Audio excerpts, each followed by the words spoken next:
Sejam muito bem-vindos a mais um programa Tricetados. O meu convidado de hoje é um rapaz jovem, inteligentíssimo. Ele é professor, historiador e responsável pela página História Inteligente. Eu converso agora com Fábio Augusto. Olá. Fábio, me conta como é que um rapaz tão jovem já é historiador, já participa de associação de poetas, já tem uma página sobre história. Me conta como é que isso nasceu em você. Bom, o interesse pela história é antigo, muito antigo. Muito antigo como você, né? Gente, quantos anos você tem? 21? 26. 26 anos. Muito antigo pra ele é coisa de 10 anos atrás, né? Então vamos lá. E aí? Eu fui criado num ambiente assim que eu tive sempre muito apoio. Teus pais professores? Influência, não. Minha avó, eu fui criado pela minha avó e minha mãe, meu avô. Uhum. Minha avó funcionária pública, ela tinha um cultivo de letras muito grande. Uhum. E ela sempre me incentivou com biografias, almanaques, sempre voltados para a área da história. Uhum. E aquilo foi se intensificando quando eu cheguei no ensino médio. Justamente como começaram a me introduzir a paixão pela história através das biografias. Olha só, uma boa dica para você. Para fazer com que seus filhos se apaixonem por história, que tal começar pelas biografias?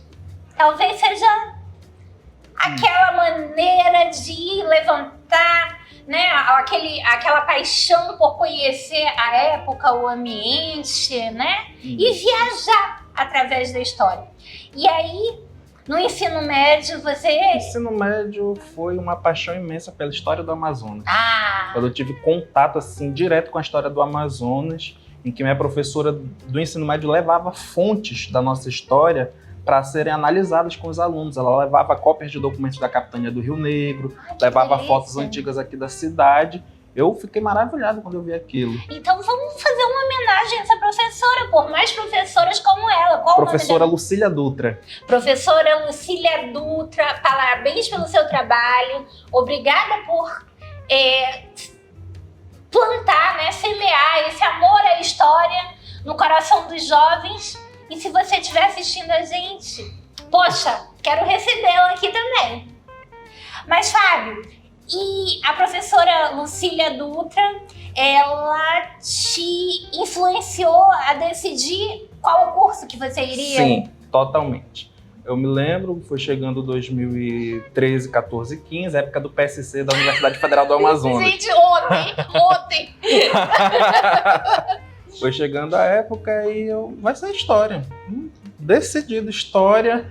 Eu tive contato com o livro de um dos colegas de classe da professora Vânia Tadros, que foi o professor Francisco Jorge, o livro de História Geral do Amazonas. Porque, na verdade, o primeiro livro de História do Amazonas, eles fizeram juntos. Isso. E depois, o Francisco Jorge fez o dele sozinho, Isso. né? Aqueles capa verde, editoramento Asmeno, isso. Correto. Do meu amigo Israel Cooperstein. Maravilhoso. Então, quando você entrou na faculdade, você teve aquela sensação de era isso que eu queria? Sim, completamente. Até porque, vou dar um breve salto, antes de entrar na faculdade, eu criei o blog em 2013, História Inteligente. Você criou o blog antes de entrar na faculdade. Olha só, gente, realmente um menino prodígio.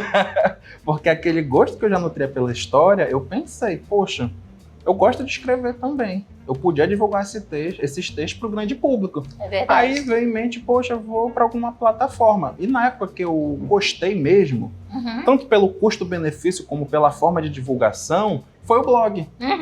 Aí a minha mãe teve a brilhante ideia de dar um nome de História Inteligente. E perfeita! Pegou. Né? Um nome maravilhoso. Perfeito nome. Coisa de mãe, né? Coisa de mãe. Coisa de mãe. E aí você trouxe umas fotos pra gente ver. Vamos ver um pouquinho e depois a gente vai falar um pouco mais sobre a vida do Fábio Augusto. Bom, aqui nós temos o Teatro Amazonas com outras cores ainda, Isso. né?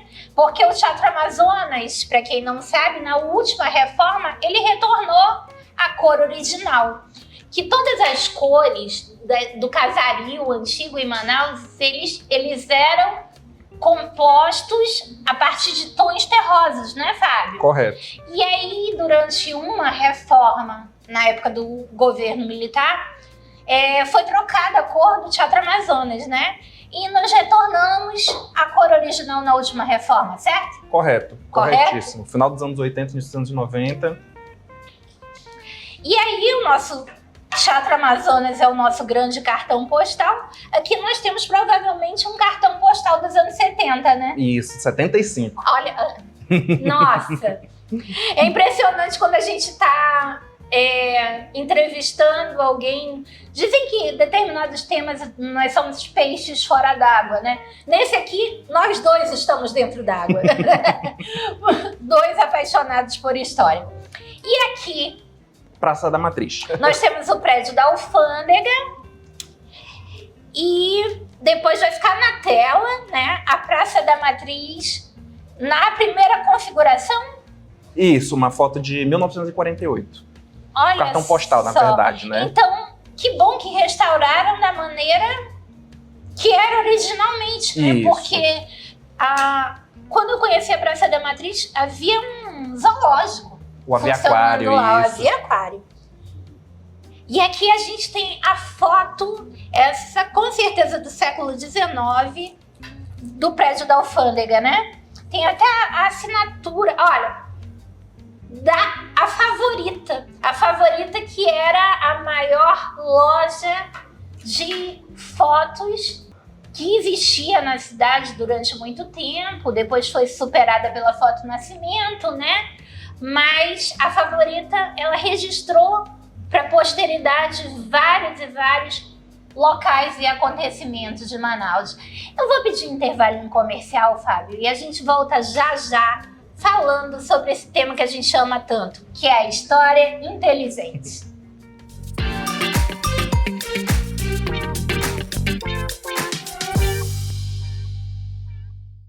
O governo do Amazonas inicia o maior programa de habitação da história do estado. Serão mais de 24 mil soluções de moradia para quem mais precisa ao longo dos próximos anos. Entre elas, novas unidades habitacionais, entrada do imóvel, indenizações, bônus, auxílio moradia e entrega de títulos definitivos. Acesse o site ou baixe o aplicativo do programa Amazonas Meu Lar. Obtenha mais informações sobre os critérios para participar e realize seu pré-cadastro. Governo do Amazonas. Trabalho que transforma. Com mais de 20 anos de experiência no mercado, a Aurecosta Corretora de Seguros é uma empresa especializada em consultoria e comercialização de seguros de grandes riscos, seguro garantia, seguro de frotas e plano de saúde odonto empresarial e muito mais. Contamos com especialistas que desenvolvem projetos que se encaixam às suas necessidades, além de um pós-venda 24 horas, com suporte e assessoria ao produto adquirido. Vem pra Aurecosta, porque quem tá com a Aurecosta, está sempre seguro.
Voltando aqui diretamente do Belle Époque, com esse menino de ouro que é o Fábio Augusto. Ele é professor, historiador e responsável pela página História Inteligente. Fábio Augusto, você é tão jovem, já nessa paixão por história, é um fato assim, super interessante. E eu queria que você contasse um pouquinho mais da sua trajetória. Você entrou na faculdade e disse, no momento que você entrou, você disse, é isso mesmo que eu queria da vida? Isso mesmo, gente. 2015 foi o ano em que eu realizei a última etapa da prova da UFAM. Marquei que ia fazer história, tava aquilo em mim. Eu ia fazer história, ia me graduar em história e ia virar um historiador. Não querendo me gabar, já entrei com uma certa bagagem, né? Sem dúvida. Com um blog desde 2013. Sem dúvida, né? E um ano antes de eu entrar na faculdade, publiquei meu primeiro artigo no Jornal do Comércio. Um artigo sobre a história de Manaus. Totalmente precoce. Oh. E aí, o que mais você fez? Você publicou artigo, entrou na faculdade e não parou por aí, Não né? parei. Entrei na faculdade, escrevi vários artigos. No total, eu tenho quase 60 artigos publicados no Jornal do Comércio sobre a história da cidade. Olha. Tenho artigos publicados em revistas científicas na minha área de pesquisa. Você consegue adivinhar o que eu pesquiso no mestrado em História que eu estou fazendo? Bom, o Fábio, ele saiu mais cedo hoje da aula do mestrado para vir gravar. Ele teve essa consideração. Eu tomei um choque ao saber que ele, tão jovem, já está no mestrado, mas a tua área de pesquisa no mestrado, eu não faço ideia, Manaus Belle Époque? Tem relação, mas mais especificamente eu pesquiso cemitérios. Tudo que envolve morte, cemitério, ritos fúnebres, eu pesquiso. Olha, eu já estava aqui querendo me convidar a passear com o Fábio, mas eu acho que eu vou ter que declinar do convite que eu iria fazer a ele, porque eu admiro demais a arte tumular, mas viver, né, pensando a respeito disso, os rituais funerários vêm se modificando ao longo da história? Então conta um pouquinho pra gente. O que mudou? O homem ocidental, ele veio, desde a antiguidade até o século XIX, tendo uma relação de bastante proximidade com a morte. Não se temia tanto esse processo como se teme hoje, de uma forma que as pessoas chegam a tentar escamoteá-la e deixá-la de lado o máximo possível, porque só a ideia de morte, ela já não é tão bem aceita por nós ocidentais. Diferente do homem da Idade Média até o século XIX, que ele tinha todo um cuidado. Ele dizia em que igreja ele ia ser sepultado, a roupa que ele queria utilizar, e às vezes ele até se alegrava. A gente encontra em registro de testamento, que bom que eu estou indo me encontrar com nosso Senhor Jesus Cristo. E morri em paz. Não é como hoje que se faz um grande alarde em relação à morte. E detalhe, a morte não era solitária. No hospital, sem o acompanhamento da família. Tem um autor brasileiro, João José Reis, que o título do livro dele traduz muito bem o que era a morte antigamente. A morte é uma festa. Os vizinhos, familiares, amigos, todo mundo ia para o quarto do moribundo e ficava conversando, as pessoas comiam, já quase um estágio para o velório que ia acontecer depois. Vamos mudar o rumo dessa prova? E eu, só para concluir, eu percebo isso assim, diretamente. Pelo menos lá em casa, os velórios são animados. Bastante comida, conversa. Ele não vai me convidar a visitar a casa dele. Olha, eu te encontro em outro lugar, mas a tua casa deve ser... Como é que são esses velórios? Me conta. Primeiro, aquela organização, né? A família já se reúne quando o doente está assim, já dando os sinais de que vai falecer. Não acredito que tem um cerimonial, uma organização. Claro, aí depois que tem a notícia do falecimento, a gente organiza. Nós nunca fizemos velórios em funerária, que a gente acha assim... Impessoal. O morto, ele tem que dar uma última passagem por onde ele viveu. A gente considera isso. E é sempre em casa. Depois que tem a notícia da morte, a gente começa os preparativos para receber os convidados. Geralmente vem muitas pessoas do bairro. E isso, desde a hora que morre, começa o velório até o outro dia. A gente recebe várias visitas lá em casa das pessoas do bairro. E muita comida.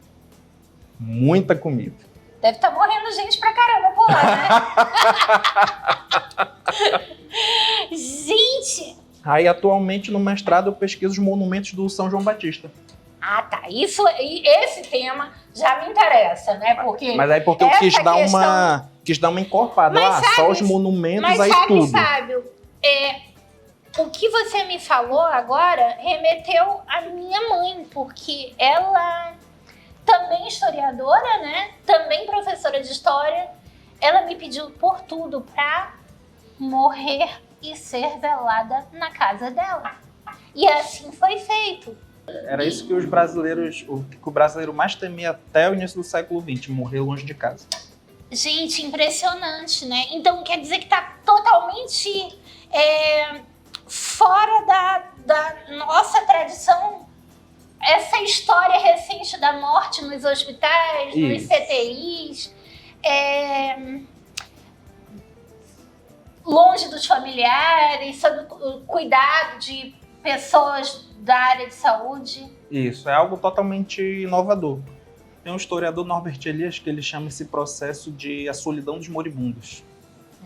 Morrer distante da família, que é a morte assim, movimentada, alegre, com os conhecidos, é uma morte, de certa forma, alegre. Mas não é alegre pro conhecido, não pro morto?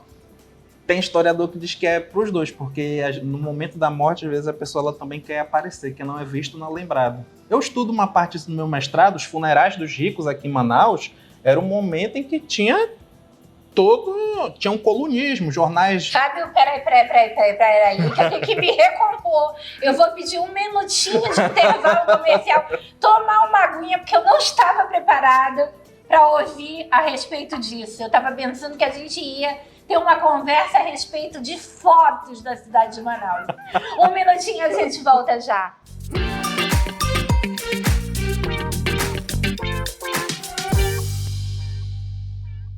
Com mais de 20 anos de experiência no mercado, a Aurecosta Corretora de Seguros é uma empresa especializada em consultoria e comercialização de seguros de grandes riscos, seguro garantia, seguro de frotas e plano de saúde odonto empresarial e muito mais. Contamos com especialistas que desenvolvem projetos que se encaixam às suas necessidades, além de um pós-venda 24 horas, com suporte e assessoria ao produto adquirido. Vem para a Aurecosta, porque quem está com a Aurecosta, está sempre seguro.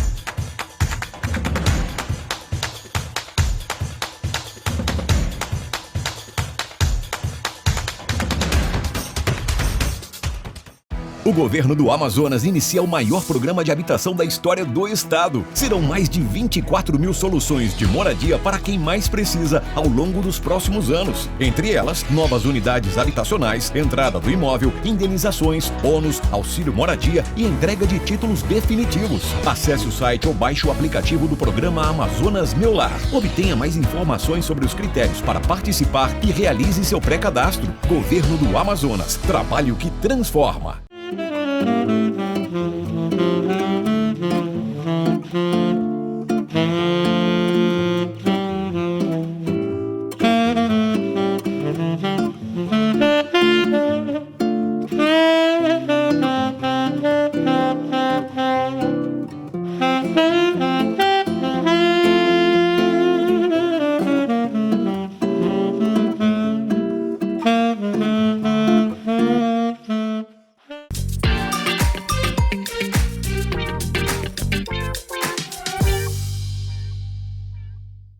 Voltando aqui diretamente do Belle Époque, com esse jovem com alma de outro mundo. Ele é professor, ele é historiador e ele é o responsável pela página História Inteligente. Fábio Augusto. Eu precisei pedir o intervalo, tomar uma água, porque o tema que estava sendo abordado por você, eu choquei. Quer dizer realmente que os velórios eram uma grande festa em Manaus? Sim. O velório das figuras influentes. Conta um pouquinho pra gente. Assim, o velório, né, a morte como um todo, não só das figuras proeminentes, era um momento em que os visitantes aproveitavam para se socializar, prestar as condolências à família do falecido E para conversar, para comer. Eu encontrei isso em documentos oficiais, em jornais. Mas velório tem comida? Tem. A tua família tem? E antigamente também. Isso foi se perdendo. Foi se perdendo. Foi se perdendo. Dos velórios, não vou citar nome, né? Dos velórios de personalidades que eu já fui há uns anos atrás, em funerárias, e também no Palácio Rio Negro, só tinha... E também no Teatro Amazonas. No Teatro Amazonas só tinha a bolacha de velório e um chazinho.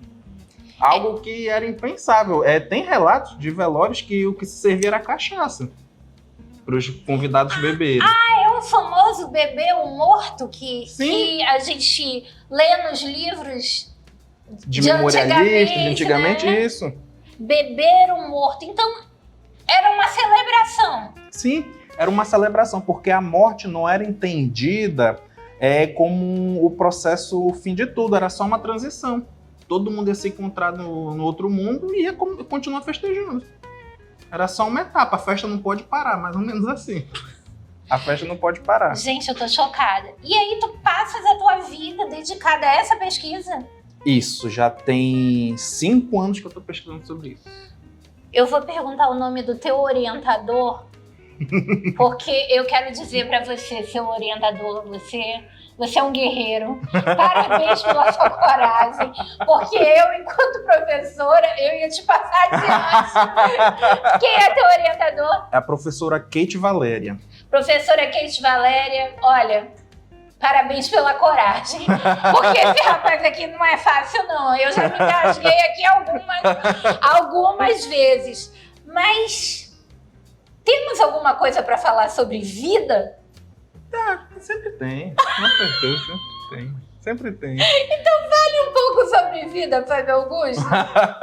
Sim, voltando, né, sobre essa pesquisa sobre Manaus. Depois que eu entrei na universidade, que a gente tem contato com metodologias, teorias, essas formas de trabalho assim mais acadêmicas mesmo, a gente vai percebendo o poder desse trabalho que a gente faz com a divulgação histórica. Uhum. Na universidade eu vim descobrir que essa modalidade de trabalho, essa pesquisa que eu faço, tem um nome, que é a história pública. Uhum. É uma vertente historiográfica que surgiu nos Estados Unidos, a Public History, que basicamente é esse trabalho de historiadores que se formam na academia, mas que pretendem divulgar o conhecimento histórico não somente para os seus pares. Eles querem ampliar o alcance desse conhecimento, eles querem democratizar o conhecimento. Pegar o que é produzido na academia, fazer uma transcriação, tornar mais palatável aquele conteúdo que geralmente tem um caráter mais técnico e divulgar para as pessoas. Sim. Que é basicamente isso, porque a história que é ensinada na universidade é totalmente diferente da história que a gente aprende no ensino fundamental e médio. Gente, e não há sentido em haver pesquisa sem que haja a extensão dessa pesquisa, né? Com certeza. Aliás, as universidades elas são construídas em 3 pilares, né? Ensino, pesquisa e extensão. Que adianta pesquisar e guardar para si, né? Perfeito. E eu fiquei muito feliz de saber que eu já vinha praticando isso, e mais feliz ainda em ter me dado conta que no início desse ano eu concluí 10 anos de serviço, de trabalho à frente do História Inteligente. 10 longos anos. Então, olha, meus parabéns, 10 anos de História Inteligente. Um rapaz tão novo, quer dizer que começou o quê? Aos 15 anos de idade? 15 anos. Olha Comecei só. aos 15 anos. Presta atenção, você que tem 15 anos de idade, que você está reclamando da sua vida, que você não está encontrando nenhum sentido, procure estudar, meu querido. Com certeza você vai encontrar alguma área do teu interesse que será o teu futuro, não é não? Com certeza. Gente, o conhecimento é algo maravilhoso. Tem gente que tem vocação para a área de humanidades, outro para ciências exatas, mas alguma coisa, né? Você vai conseguir fazer a diferença através de estudo, né? Sim. Você sempre vai conseguir fazer a diferença. Agora, para encerrar esse programa aqui, já que a gente ia falar sobre vida, a gente ia ver fotos e não rolou, as nossas fotos vão ficar para um próximo programa, porque Fábio Augusto só se interessa por morte. Vou te fazer uma pergunta. Se a gente tivesse conhecido há alguns anos, se você tivesse sabendo que tava rolando um velório lá em casa, você ia penetrar no velório? Ah, com certeza. Ia ser um evento na tua vida, velório de professora Vânia. Ah, com certeza. Jesus, ia fazer o famoso necrológio, elogio fúnebre. Me conta aí como é que é isso, Jesus do céu. Os necrológios, né, são elogios fúnebres que se publicava no jornal. Por exemplo, a gente conta eles as dezenas no Jornal do Comércio, Jornal Capital, jornais do século XIX. Basicamente eram textos em que se tecia a biografia e um elogio à vida daquela pessoa que faleceu. Geralmente eles eram dedicados às pessoas que tiveram algum destaque na sociedade. Ainda se faz isso, né, na rede social? É, na rede social. Eu faço vários. Sem saber que isso aí era uma tradição. Mas assim, a gente quando tem ligação com aquela pessoa que se foi, ela não morre dentro da gente. Isso. E a gente acaba, né, escrevendo alguma coisa a respeito dela. Então, eu já tô imaginando aqui uma cena meio, sei lá, Euclides da Cunha, funeral de Euclides da Cunha, entendeu? Com toda a Academia Brasileira de Letras discursando. Eu acho que isso aí é uma imagem do que seria você num funeral de atualmente. Gente do céu, depois disso, olha, eu vou pedir para vocês comentarem bastante a respeito do Fábio Augusto. Se a gente muda completamente esse tema, vai falar das fotinhas de Manaus antiga, ou se vocês querem saber mais a respeito da história da morte no Amazonas, que só esse garoto aqui tem o prazer de estudar. Agradeço a audiência de vocês e até a semana que vem. Não deixem de comentar.